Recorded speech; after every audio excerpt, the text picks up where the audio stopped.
so many like love stories are formed from fairy tales and, you know, that sort of idealistic version of what love is and how two people should be together. And I think there's aspects of that, and I think we're always fighting for that in the film, that these two people that are sort of, you know, I guess like star-crossed lovers and people that on paper probably shouldn't be together, but they just like need each other.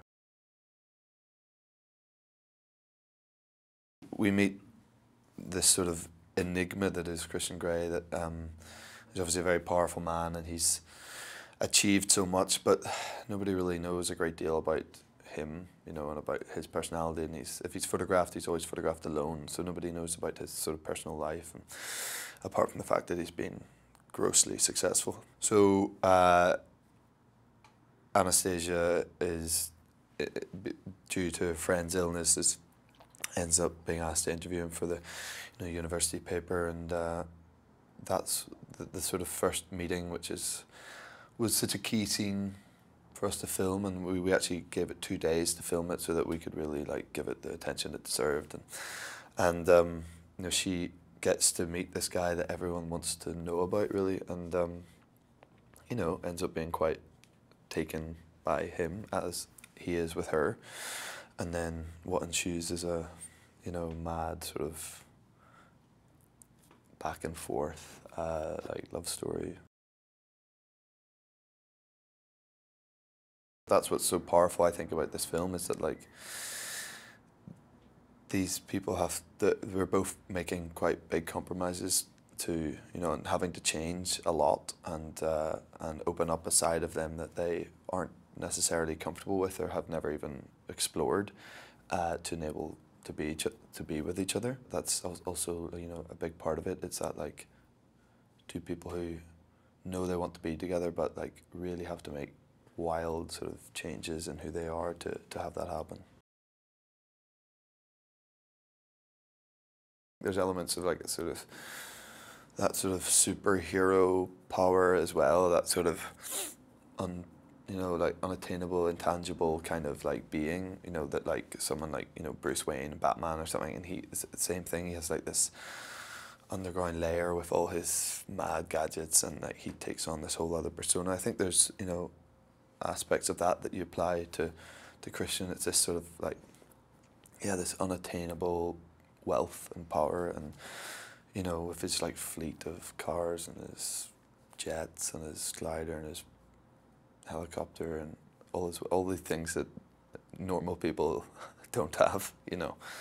But that's fun for a boy, you know. Yeah, and it's James Bond-esque as well, that sort of, that like boyhood fantasy thing of having all those things at your disposal, you know, and literally having it at his disposal. I mean, if he like crashed one of those cars, it wouldn't be like a big deal. If he wasn't injured, you know, it wouldn't be like a big deal because he's got like infinite amount of money.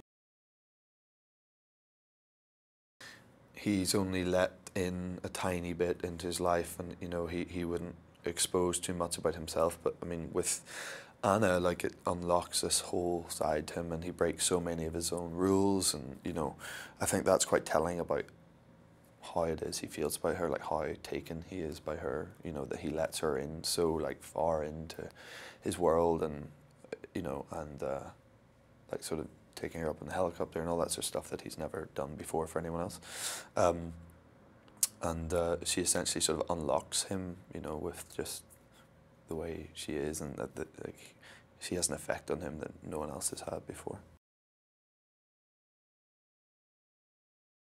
The Red Room, I did want to spend a bit of time in, so I had been there. I'd been sort of left alone in there a couple of times before we shot there. It's obviously really important that Dakota hadn't seen the Red Room until we shot the first scene, where, like, I mean, actually that is how we did it. Like the first scene where I said, I want to show you my playroom, and we opened the door and I, you know, turn on the lights. That was legitimately the first time that Dakota saw the room. I think that's really important. No, but I'd spend a bit of time in there trying to get, you know, I didn't want to be in there going, oh, where did I keep that? I wanted to be pretty down with where everything was, and the sort of layout of the room. So I'd spend a bit of time there. Dakota's great fun, you know, you've worked that out, and she's funny, and we sort of instantly had like a thing where we're kind of, I know I sometimes consider myself to be funny, I guess, which I probably shouldn't, but like we have a thing where we're like trying to outdo each other sometimes with humour, and which I think is kind of essential going into a job, that sometimes there's scenes that are quite intense and you sort of need to have that humour to like appease those situations. But you know, also she's very professional, and when it mattered, we sort of were very much in the game. I always trusted that Sam was the right person to be in charge of this film, you know, based on the work that I know of hers, which is, I think, all of it, going into this. And she has a great, you know, I think it's important to have a woman, but I mean, not to take away from Sam, I'm not saying this should just any old woman could have directed this, but because it's all comes from Anastasia's perspective, I think it was important to have a woman. And then Sam has dealt with sex in her past work in a very classy way and very dignified and demure, and but kept it sexy, but without it being gratuitous or over the top. And I think you're right. I think, you know, there other directors, without naming anyone, could have made it all those things and could have made it something that's just like overtly sexual without any sort of charm or, you know, class. But I think we all did, we always trusted that Sam, you know, had our backs in that and was there to protect us, and would always, those scenes would be handled, you know, correctly and in a way that we were all comfortable with. Yeah, I was always assured, like I was always certain that Sam was going to have our back on that. There's humour throughout the film, and I think it's important, you know, and for the most part it falls to Anna because of the way it is, and Christian's not really known for his, you know, he's not like laugh a minute kind of guy, but I get my moments in there, you know, but yeah, it's trying to find that balance of humour, but also showing that there's a real connection here and a real like intensity and like attraction.